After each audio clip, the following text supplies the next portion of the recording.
ফয়সাল করিম রয়েছেন চট্টগ্রামে এবং দিনাজপুরে রয়েছেন আমিরুল বাপ্পি। শুরুতেই যেতে চাই চট্টগ্রামে ফয়সালের কাছে।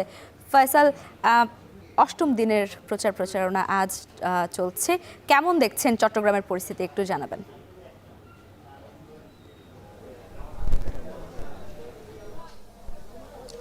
নির্বাচনের আর খুব বেশি সময় বাকি নেই। আমরা দেখছি যে একেবারে ব্যস্ত সময় পার করছেন চট্টগ্রামের বিভিন্ন দলের প্রার্থীরা। একেবারে পাড়া মহল্লা থেকে শুরু করে হাটবাজার বিভিন্ন এলাকা তারা চষে বেড়াচ্ছেন। আমরা আছি এখন চট্টগ্রামের সংসদীয় আসন 9 এর খাতুনগঞ্জ এলাকায়। খাতুনগঞ্জটি মূলত চট্টগ্রামের এবং দেশের আসলে বৃহত্তম পাইকারি বাজার হিসেবে ধরা হয় এবং এখানে আজকে প্রচারণা চালাচ্ছেন বিএনপির যিনি মনোনীত প্রার্থী আছেন আবু সুফিয়ান, এবং তিনি আজকে দেখছি যে একেবারে সকাল 10:30 থেকে তিনি এই এলাকায় নির্বাচনী প্রচারণা চালাচ্ছেন।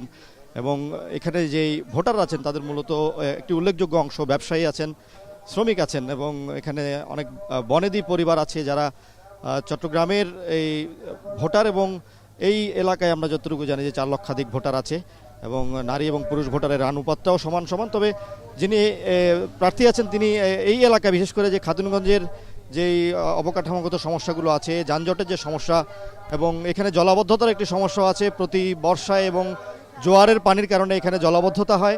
এই সকল সমস্যা থেকে সমাধান করার জন্য যারা ব্যবসায়ী আছেন তাদেরকে যেমন প্রতিশ্রুতি দিচ্ছেন, পাশাপাশি যারা স্থানীয় বাসিন্দা আছেন তাদেরকে অবকাঠামোগত উন্নয়ন, শিক্ষা, স্বাস্থ্য এবং এই এলাকার যে সড়ক এবং অন্যান্য যে সুযোগ সুবিধাগুলো সেগুলো বাড়ানোর উপর তিনি প্রতিশ্রুতি দিচ্ছেন। এবং যারা ভোটার আছেন তাদের আসলে এখানে একটাই দাবি যে আসলে এই এলাকার যে উন্নয়ন দীর্ঘদিন ধরে আটকে আছে সেই উন্নয়ন যাতে এইবার নতুন যারা প্রতিনিধি নির্বাচিত হবে তারা যাতে এসে বাস্তবায়ন করেন। এবং আসলে দীর্ঘ অপেক্ষা আসলে তাদের এই ভোট নিয়ে আছে, উৎসাহ আছে, এবং যেহেতু তারা দীর্ঘ সময় সুষ্ঠু ভোট দিতে পারেননি এবং তারা চাইছেন যে আসলে এই সামনের যে নির্বাচন সেই নির্বাচনটা সুষ্ঠুভাবে এবং সুন্দরভাবে নির্বিঘ্নভাবে তারা যাতে ভোট কেন্দ্রে গিয়ে দিতে পারেন এই প্রত্যাশা তাদের আছে। এবং আজকে দেখেছি চট্টগ্রামের বিভিন্ন এলাকায় কিন্তু জনসংযোগ করছেন এবং অভিনব কায়দায় তারা জনসংযোগ করছেন। আমরা চলে যাচ্ছি আমাদের সহকর্মী আমিরুল বাপ্পির কাছে, তিনি দিনাজপুর থেকে জানাবেন সেখানকার নির্বাচনী প্রচারণার সবশেষ। ফয়সাল, আসলে সারা দেশের মতো দিনাজপুরেও একই অবস্থা, প্রার্থীরা ছুটে যাচ্ছেন একদম সকাল থেকে শুরু করে মাঝরাত পর্যন্ত।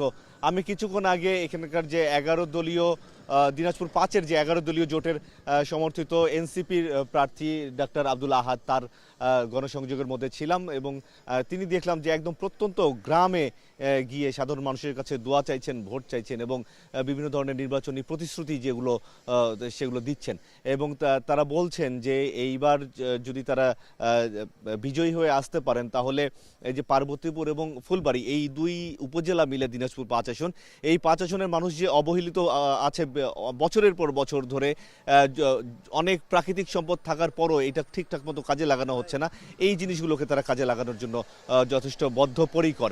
এবং একই সাথে তারা হ্যাঁ ভোটের পক্ষেও প্রচারণা চালাচ্ছেন, মানুষের কাছে গিয়ে বলছেন যে হ্যাঁ ভোট দিলে দেশের মানুষের কি সুবিধা হবে এবং না ভোট দিলে কোন কোন বিষয়গুলোতে পিছিয়ে পড়বে বাংলাদেশ, সেই জিনিসগুলোতেও তারা যাচ্ছেন। এবং একই সাথে জানিয়ে রাখি যে ডাক্তার আব্দুল আহাদের প্রতিপক্ষে এখানে ধানের শীষ মার্কায় নির্বাচন করছেন কামরুজ্জামান, তিনিও আমরা যতদূর জানতে পেরেছি যে প্রার্থীদের কাছে গিয়ে ভোট চাইছেন, গণসংযোগ করছেন, জনসভা করছেন, অর্থাৎ একদম ব্যস্ততার মধ্যেই দিনাতিপাত করছেন। এবং দিনাজপুর জেলার মোট 6টি আসনের অন্যান্য আসনগুলোতেও আমরা জানতে পেরেছি যে একই রকম ব্যস্ততা চলছে প্রার্থীদের, যার মধ্যে দিনাজপুর 6 আসনের ডাক্তার জাহিদ, তিনি বিএনপির একজন বড় নেতা, তো তিনিও এই বিভিন্ন ধরনের প্রতিশ্রুতি নিয়ে প্রচারণা চালাচ্ছেন বলে আমরা জানতে পেরেছি। তো সব মিলিয়ে এখন পর্যন্ত নির্বাচনের যে পরিবেশ সেটি নিয়ে সন্তুষ্টি প্রকাশ করেছেন সব প্রার্থী। তো এই ছিল আমার কাছে দিনাজপুরে নির্বাচনী প্রচারণার